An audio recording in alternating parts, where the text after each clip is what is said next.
Welcome to Be Well. I'm Lisa Burgaw, pharmacist, yoga teacher, and health coach. Each week, we'll explore simple, science-informed ways for us to move better, feel more resilient, and feel more at home in our bodies. From breath work and strength training to sleep, hormones, and healthy habits, we're here to help you age well and truly thrive, one small step at a time. This is Be Well.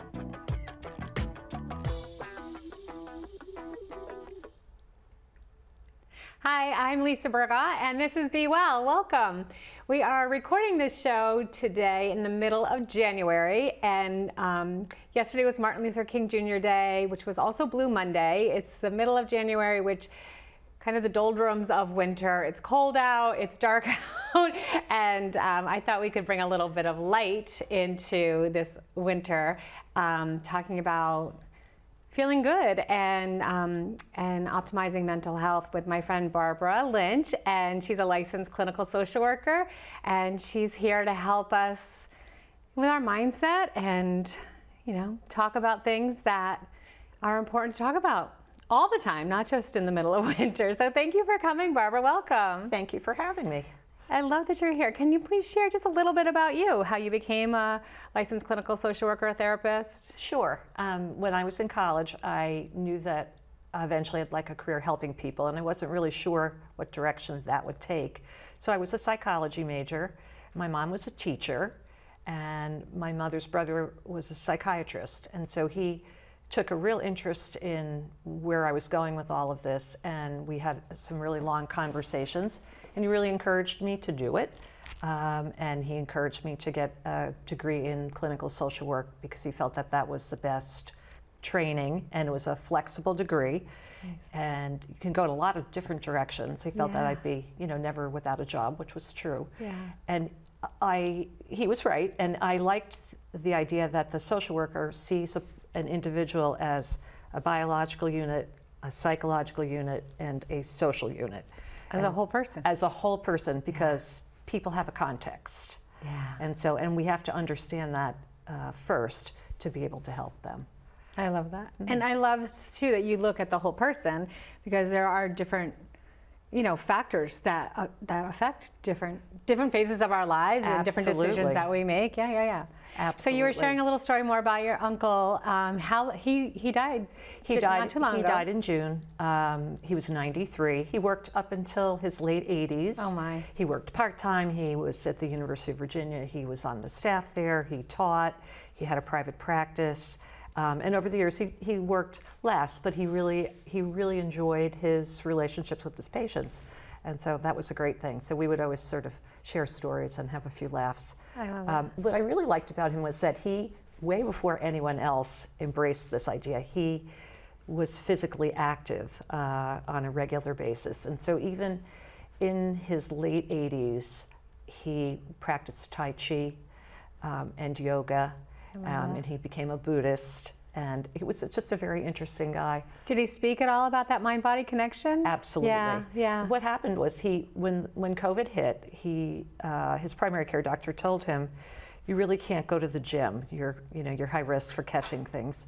So he had to practice at home. And what he found that he wasn't as maybe dedicated or whatever, but he started exhibiting signs and symptoms of Parkinson's, which they believe he had for probably 10 years before. Wow. But the physical activity sort of moderated the changes, and so he lasted a long time. It's so amazing. Yeah, moving our bodies can make such a big difference, and I think we're really starting to figure that out. I know I feel better, and if I haven't had my regular yoga practice or my regular movement practice, I'm like, why am I kind of like short-tempered? Why is that little thing annoying me? And then I'm like, oh, I didn't do my yoga today. Oh, I didn't do my meditation today. Mm-hmm. So, and then I do it and I feel so much better. So it is a big part. And I do want to talk about that a little bit more today, but I do want to touch one more thing on your uncle before we move on. You shared a story about a family reunion. Yes. So it was my uncle and his wife, my 3 first cousins, my 2 brothers, all of our kids, and we were talking about our grandfather, who was the character, our grandfather, and how he affected us and how other family members have affected us. And I looked at my uncle and I said, you have been such an amazing influence in my life that I am the person that I am today because of you. And he just looked at me, and the two of us started crying and got up and hugged. And it was just one of those moments that I'm never ever going to forget, because it was so powerful. I think that's such a beautiful gift for both of you. It was a a tremendous experience. Yeah, I had a recent experience, a similar experience. In fact, I was talking on our episode about navigating grief through the holidays about an experience I had where I was able to reach out to a person in my life that's important to me, but I got to see her again just last week, and I was able to tell her what an influence she's made on my life as a human, and when I was small, how she really supported me and made me feel really good about myself, but also how she influenced me in my mothering, and how I feel like, she's part of the village that has helped me become someone who helps the rest of the village as well. So I really think it's great when you get to say thank you to those people, and just taking that opportunity to say that they're important, and never let somebody forget that they do make a difference. Even a smile can make a big difference. Absolutely. Just looking at somebody in the eye. Do that at the grocery store. Absolutely. You look at someone, you smile. Although I think it's funny because every single time I look at someone in the aisle, and I'm a pharmacist, right? So I've worked in retail where, that's my nature is to say, hi, how are you? And I do that when I'm shopping. And people be like, can you tell me where the blah, blah, blah is? Like I work there. Oh, you work there. Just because I actually look at them. But I think that's really funny too, because it's not normal. People don't look at each other. They don't smile. They don't interact like that. And sometimes that's all it takes, right? Is to look at somebody in the eye and say hello. We need that connection with other human beings. Yeah. So we could talk for hours and hours and hours about so many different things. I love that you've kicked it off with movement. And I do think that mental health and physical health, our brain is part of our body. We talk about like they're separate entities, but our brain is in our body. And so I love that you incorporate the two in your practice and in your own self-care. And actually, I would say that I incorporate all three, because if you join a class, or you have a walking group, or you do something like that, then you get the social benefits of being with people too. And so it's really, I don't know, I think it's a fabulous experience. It's not hard to attain. It's everywhere, and people really benefit in all kinds of ways from it. I love that you added that. I mean, they are the three pillars of Zen Now. They're the three pillars of the Be Well show: is movement, mindset, and community. And they're all so precious, and they're so critically important. Yeah. So this time of year, it seems like the holidays are really busy, and then everything starts to die down. It's still dark. It's still cold. People don't want to leave their house. Oh, no. They don't want to get out of their bed. And like you already said, community is really important. So like making that extra effort to at least move your body.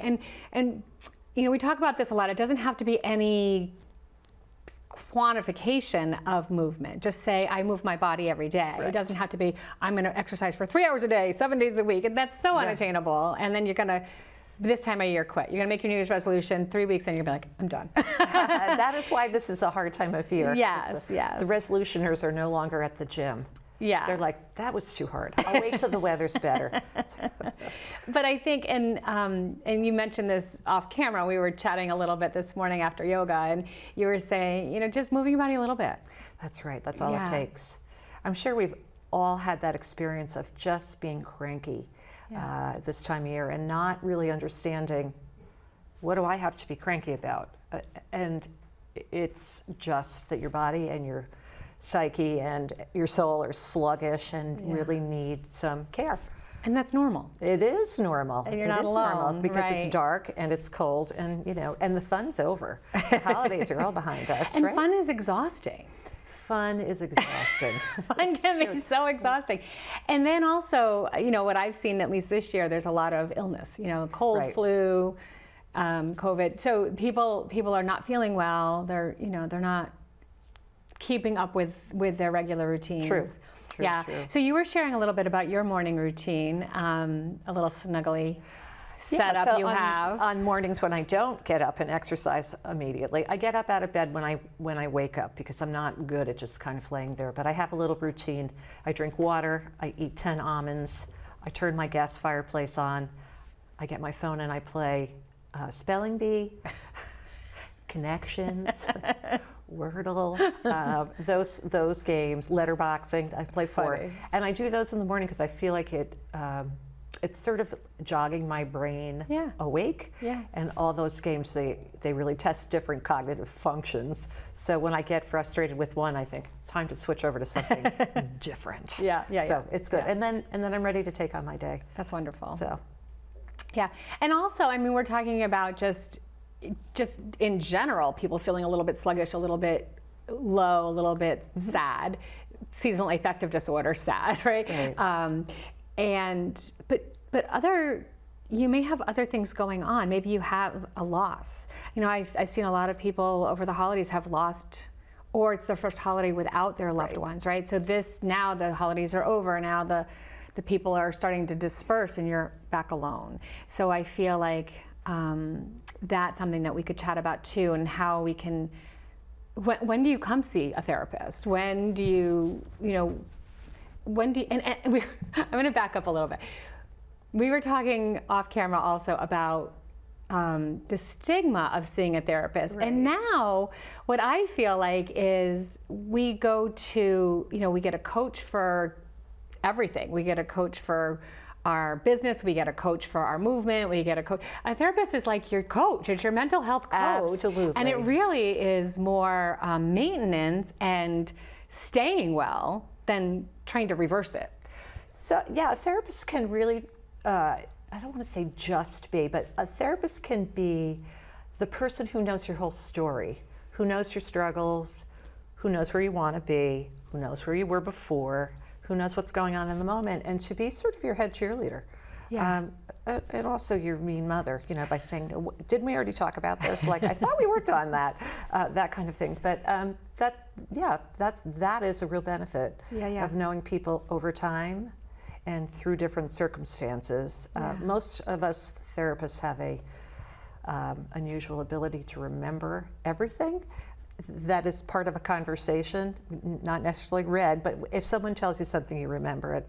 And so we bring things back into somebody's awareness and say, that's similar to what happened then. It's like shining a mirror on them. It is. And letting them from that person, decide and it's learn. Not in the front of their experience. It was, that's old. And it's nice just to have someone to talk to that's not family, not friend, not judgmental, right? So neutral. Lisa and I have talked at length about what we were going to talk about, and I was thinking that most people say things when they're reluctant to go see a therapist. They say things like, but I have some really good friends and I tell them everything. And my comment would be, well, that's really great that you have those friends, but no, you don't tell them everything. You pick and choose. A therapist by nature and by law is confidential, and so that is the one person that you can tell the dirty, ugly secrets, and that is a gift. Yeah. Right, that you can take whatever it is that's truly troubling you and just leave it there. Or even thoughts that you didn't do anything, but you may have thought something and you feel bad about thinking that. So you have kind of irrational, crazy things. Yeah. And a therapist can listen to your story and say, "No, how is that your responsibility?" Or, "Why did you make that all go kerfluffle?" No, you didn't. And the trust. Right, and a friend probably would not say that to you. Right? Right. So. Or they might want to make you feel good, so they say what they think you want to hear. Yes. Even the most honest friends. The friend is going out to lunch with you in 3 days and doesn't want there to be tension or distance or discomfort between the two of you. So a therapist isn't going to do that. So. Right. Yeah, it's a more honest relationship. And it's another relationship. It's another person that you can talk to that you trust. Absolutely. Absolutely. Yeah. And I do love that it's becoming, there's less stigma around talking. Thankfully. And really, it's talking. It's getting things out in the air and moving them. I know cognitive behavioral therapy is really much more popular now. It's much more mainstream. Can you explain a little bit about what that is? So cognitive behavioral therapy is really understanding the very concrete and specific steps that a person needs to do to get to their goal. And so it's something that most therapists are more eclectic. Most therapists use those kinds of techniques, but we use a variety of other things as well. So it's a part of what happens. It is like coaching. Therapy. It's like coaching. It's setting a goal, and then helping somebody to develop the 3 or 4 or 5 steps to get there, and sort of checking in or having them write things down about what they did to get to their goal. It's like an accountability partner. It really is. Yeah. It really is. That's it wonderful. Really is.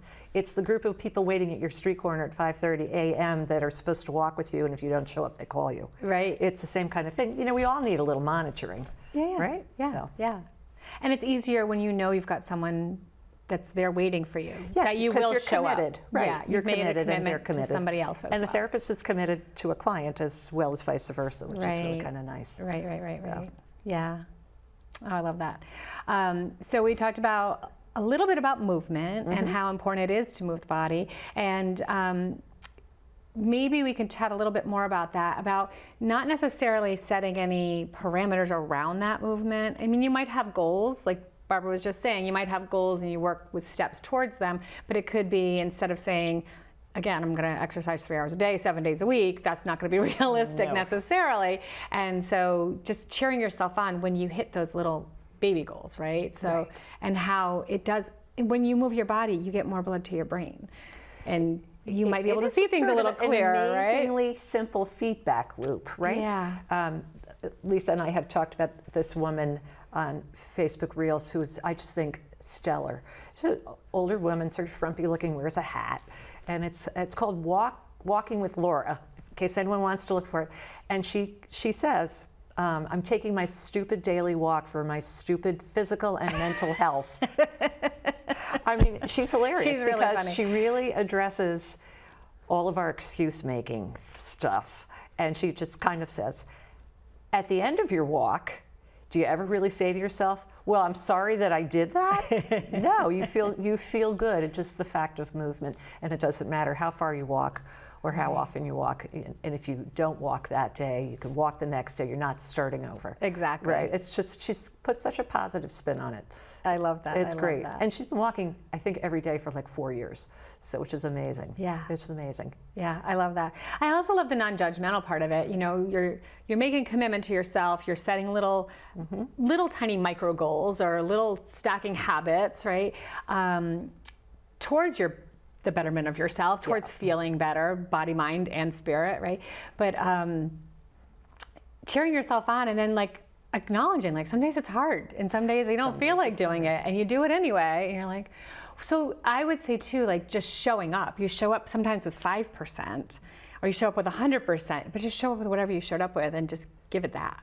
And see what happens. And right? sometimes you bump it up to 6%. Sometimes you bump it You up. might not get from 5 to 20 or 5 to 100, but you might get from 5 to 6%, or Yeah, and you never say, I wish I had stayed in bed. Right. You know, I never regret funny. that workout. No. Right. Yeah, the hardest thing is, like I heard recently, there was a guy who ran, I want to say 75 marathons in 75 days, and I could be a little bit off about that, but somebody asked him when he was being interviewed, what was the hardest part? And he said, putting on my shoes. The first thing was just tying his shoes and taking the first step. Once he got going, he got going. And so creating those little habits to work towards the betterment of your mental health. What kind of tips could you maybe give to people? Like we've talked a little bit about a morning routine, a little bit of a movement routine. Is there any other tips you'd like to add? Tips for sticking with your routine? Starting a routine, sticking with a routine, yeah. Well, I have learned how to outsmart myself. And so I know what I'm doing in the morning, and I lay all of my stuff out. It's a great including habit. my car keys, my water bottle. I bring my mat in to warm it up. I have my shoes inside warming up, my coat, so that I don't have any excuse to have it all laid out. And that actually works really well because we can talk ourselves out of things. So I don't really give myself an opportunity to do easily. that. Yeah. Oh, I can't find my shoes. Oh, I can't find my keys. Right, and you know, my husband doesn't get up as early as I do, so I don't like to wake him up. So I try to sneak around and make this sort of, not an issue. So so I lay everything out. It's good, and sometimes I'll look at my Wordle or something right before I get out of bed. I give myself a minute or two, and then I look at the clock, and then I get up. Yeah. And I love that you just said that, because you're giving yourself a few extra moments. You're getting up 2 minutes earlier. Yeah, it's not an hour earlier. No. It's not that much, and maybe it's 30 seconds earlier, just to give yourself some time at the beginning of your day. Right. Do you do the same at the end of your day? So yeah, I'm really structured, and I'm not sure how that happened, but I work better that way. I get up pretty much the same time every day, and I go to bed. I'm a really I go to bed by 9. So I get into bed about 8:30 and I read. Great. And so, because I love reading and I don't really sit still that well, so that during the regular day, I don't sit down with a book as much. So I get my reading done at night, which is great. Yeah. So you've created an evening routine that just helps you wind down and settle back in. And sleep is really important for our mental health, for our physical health as well, but for our mental health, it's really, really powerful. And I think that's becoming a little more acceptable to go to bed early. I know, or I don't know, maybe it's just me, but I used to pride myself on, I only need 4 to 6 hours of sleep, and I go. I mean, I think I worked 3 jobs since I was 16, and I've always worn a lot of hats, and I used to really pride myself on that. And now I'm really, really putting the effort into going to bed early and really nurturing my time at night, like my mental health, my physical health, my space, so that I sleep better, because then I know I wake up better, and then I get more done. You get more done. Yeah. Right. We're also sort of at the time in our lives where we don't have to prove anything to anybody anymore. We've accomplished things. You are who you are. I am who I am. I'm good with it. You're good with it. I wish I didn't work through all that to get there, though. I wish I slept a little more. The therapist who invents the fast-forward machine is going to make $1 million, because we all want to be there, but you have to pay the dues, and that's part of the therapy thing. Is you struggle with stuff, and then someone says to you, "Why are you doing that? What are you getting out of this?" And you have to say, "Oh, yeah, this isn't necessary," and then learning how to undo what you've been doing. It's funny. Right. It's funny, and then you arrive and you say, "Well, that was silly," right? But you're here. So. And I do think that too talks back to like growing from your lessons, growing from your challenges, and maybe looking back on them as an opportunity, as an assignment. Maybe I've heard that used before. Like that was my assignment, and I was given this challenge, so that I had to develop the tools, I had to find the resources, I had to learn the skills so that I could get over that hump. Over the hump. This is a psychoanalytic term, but I talk about the observing superego. So your superego is your sense of rules and order and expectations, and keeps us all sort of being honest. So I tell people that they just need to be themselves and stand on their own shoulder and watch themselves in motion and critique themselves, not criticize, critique, like, this is what you're doing, and you're doing it because you want to be there. Now, how are you doing? What was good about that? What worked well? Where could you improve? How was that a fail? And so what if there is a fail? The fail means that you need to do something different. What are your other options? I love it. So that you can stand, literally, you stand on you, watching you in motion. It's interesting. Most people don't like to do it because it's a little uncomfortable. I can imagine. Yeah, I can imagine. Do you encourage people to journal when they do that? I encourage people to journal, to jot a few things down so we can come back and talk about it. And once you sort of get the hang of that, it really becomes easier and kind of more natural. Yeah. I love also the perspective on that, and not to get too sciencey, but there's a system called the reticular activating system, right? So it's like a hairnet over your brain, and it's like the bouncer at a bar that keeps the riffraff out or lets them in, right? So you get to pick. So you can look at what's not going well. You can look at all the horrible things, or you can find, I call them the glimmers. You can find all the glimmers. Like I tell people to look for hearts in nature, and it doesn't have to even be in nature. It could be, a heart on a sign. It could be a heart rock. We have heart rocks all over the studio. People bring them in because I've talked about this before. And then once you see it, you don't unsee it, and then you see more. So if you start looking for things that light you up, you keep looking for things that are going well, then you find more of that. If you're always looking for what's wrong, you're going to keep finding more of that. Oh, that's and we get terrible, to choose that, right? Yeah. So what you were just saying about that, discernment is another word I like. Like that criticism, that critique, not criticism, observing, right? As a non-biased kind of witness, would you say? Yes, and I think, if you think about it, we all have one life, and we have an obligation to do this because you want to maximize your pleasure, your contribution, your whatever, your goodness, your enjoyment, all of that. You want to maximize it. Right. So watch yourself and see what you're doing. Yeah, I love that. And I think I really like the way you said, just watch it with just no judgment. Just watch it and maybe even to add to that, cheer yourself on, on the things. Yes, you had a hard time. Yes, you got through that. But look what you did, right? What can you do to help make this better, and maybe seek help? So when would you recommend that someone does seek professional? And we did talk about it being like a coach. Like, I don't think you need to have a hard life to go through a lot of problems to have a therapist. I think it's great to have that extra ally, and it's a way to hash things out, to think things through, to kind of sort out your thoughts. But when would you recommend that someone doesn't go it alone, Where someone said, I can talk to my friends, but I need something else. Or they don't even think they have that. Like they're so just sad or down, or we were talking a little bit about loneliness is different than being alone, right? And this is a lonely time of year for a lot of people. It is. Yeah. So I think when your problems begin to creep into all of your functioning, if you can't sleep, you're over or under eating, over or under drinking, being isolated, the people that you know or work with start asking you if you're okay. Yeah. If you start turning down social invitations, if you just can't get yourself out the door, that kind of thing, that's time to go. And sometimes you can't even describe what it is that's wrong. Right. You just need someone to help you sort of, figure that out and begin to get you out of the box. Yeah. And there's layers to it too, right? Like you may be so far down that you can't get out of bed. Right. And then you start talking to people, you have a therapist, you start doing the activities that you're, encouraged to do, and you come up a little bit. But you still don't feel great. It doesn't go from A to Z. Like it's a little ladder that we keep climbing. Sometimes we go down, then we go back up, right?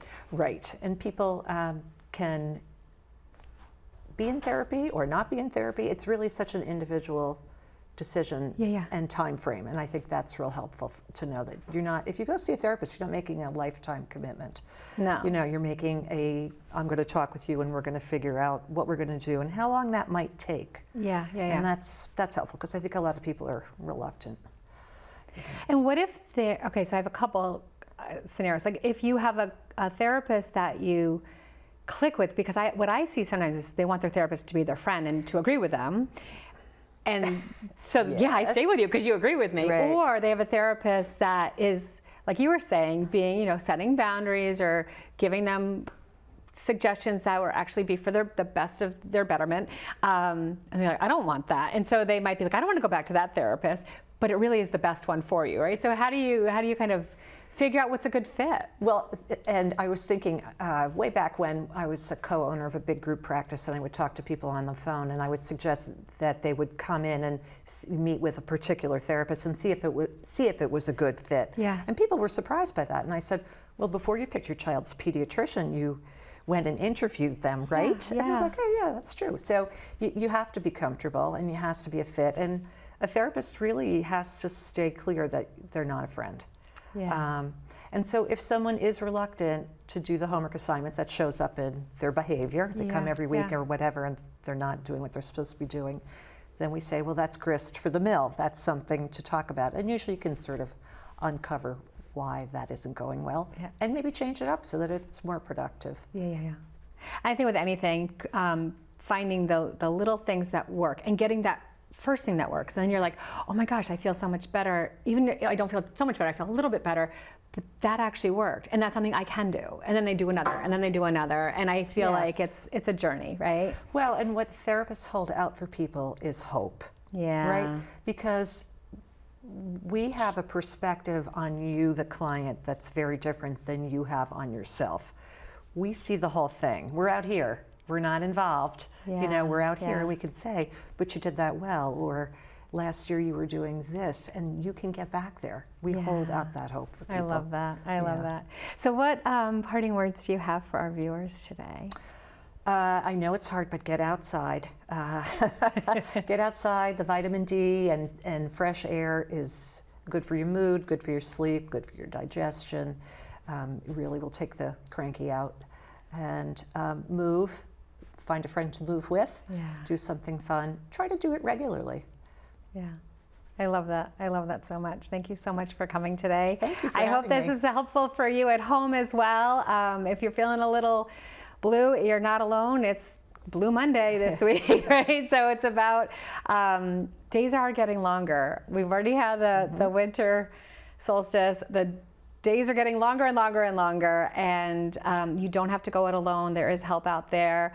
I hope that something in this episode clicked for you and that you'll take it to heart and practice it. And I hope you have a wonderful week. Be well. I think we're done. How'd we do? Good job. Thank you for joining me on Be Well. I hope today's conversation inspires at least one simple way for you to support yourself. Before you step back into your day, pause and choose one uplifting action you can gift yourself. What's your one thing going to be? Remember, small, consistent steps create meaningful change. Until next time, take a breath, take care, and be well.